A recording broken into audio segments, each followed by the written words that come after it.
तो आज रिकॉर्ड कर रहा हूँ day 22 of the web dev course series. और एक चीज़ मैं आपको बताना चाहूँगा आज, जो मैं आज 21 दिन से लगातार कंसिस्टेंट हूँ कोडिंग में भी, जो सिखाया जाता है सीखता हूँ। और जो मैंने ये सोचा था कि डॉक्यूमेंट करूँगा अपने हर एक जर्नी को, वो भी मैं कर रहा हूँ लगातार और आज भी कर रहा हूँ। बट एक और चीज़ कि ये ना बहुत ही डिफरेंट थॉट है कि एक इंसान एक ही तरह से लगातार महीने भर तक काम कर सके। हर एक का ना एक अपना तरीका होता है करने का। कि जैसे मैं 21 दिन से ना लगातार आज मैं कोड कर रहा हूँ, जो भी मिलता है टास्क पूरा करता हूँ, टाइम पर कंप्लीट करता हूँ, ठीक है। बट हर एक इंसान का ना एक नेचुरल पेस होता है और एक नेचुरल फ्रीक्वेंसी होती है। जब वो ह्यूमन बीइंग उस चीज़ को आइडेंटिफाई कर ले और उसके बेस पर फिर अपने आप को यू नो फिट करे और तब आगे बढ़े ना, तो वो आप लॉन्ग टर्म कंसिस्टेंसी मेंटेन कर पाते हो। और may be long term you know life time तक आप मेंटेन कर लोगे, जब तक कि आप अपने नेचुरल पेस और नेचुरल फ्रीक्वेंसी को ना समझ लो। जैसे मान लें कि आज 21 दिन तक मैं कोडिंग कर रहा था और आज के दिन में नहीं कर सका।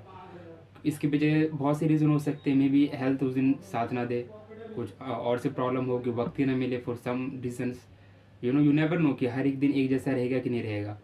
तो यहाँ पर ना मेन चीज़ ये नहीं है कि आप उस दिन भी करो चीज़ें, बट मेन चीज़ ये है कि आपका लाइफ ना एक मीनिंगफुल हो। मीनिंगफुल का मतलब है कि आज जो ज़्यादा प्रायोरिटी नज़र आ रही है, ऑफ कोर्स जो पढ़ाई कर रहे हो वो है प्रायोरिटी, लेकिन कई बार होता है कि उससे ज़्यादा कुछ कीमती चीज़ ना आता है वक्त के साथ। तो आपको ना वहाँ पर जाना होता है सो दैट कि आपको लगे कि यस योर लाइफ एक ना मीनिंगफुल डायरेक्शन की तरफ है, ना कि आप किसी एक टारगेट को अचीव करने के यू नो उसमें ना आप एक समहाउ एक रोबोट के जैसे बन चुके हो कि कुछ अलग चीज़ भी है इसके अलावा जो कई बार इंपॉर्टेंस ले जाती है, बट आप अपने थॉट में चले जा रहे हो।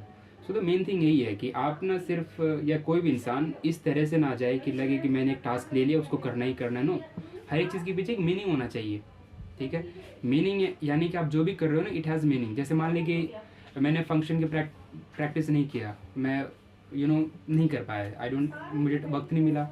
अब उसके अलावा जितनी भी प्रैक्टिस करें उसके अंदर बहुत से ऐसे इनबिल्ट फंक्शन हैं जो कि 50 से ज़्यादा होंगे। अब मैं एक ही दिन बैठ के या 2 दिन के अंदर उन 50 इनबिल्ट फंक्शन को समझूँ, जिसका अपने आप में एक अलग मीनिंग होता है, क्या वो देता है, कैसे डेटा स्टोर करता है, क्या वो रिटर्न करता है। तो एक ही दिन में कर लेना कोई फ़ायदे की चीज़ है नहीं, क्योंकि मैं उसको फील ही नहीं कर पा रहा हूँ कि एग्जैक्टली क्या कर रहा है। समहाउ मैं उसको लॉन्ग टर्म में मेंटेन ही नहीं कर पा रहा हूँ। So at the end of the day चीज़ें यही है कि जो भी चीज़ किया जा रहा है ना, वो एक मीनिंग क्रिएट करे आपके ब्रेन के अंदर। अनटिल दैन चीज़ कोई मतलब ही नहीं रखता है। आपका दिमाग पूरी तरह से थक रखा है, लेकिन आपने टारगेट दे रखा है कि नहीं 10 घंटे तो मुझे पढ़ना ही है आज, लेकिन कुछ समझ ही नहीं आ रहा 2 घंटे के बाद, तो फिर भी बैठे रहना मीनिंगलेस है। So ultimately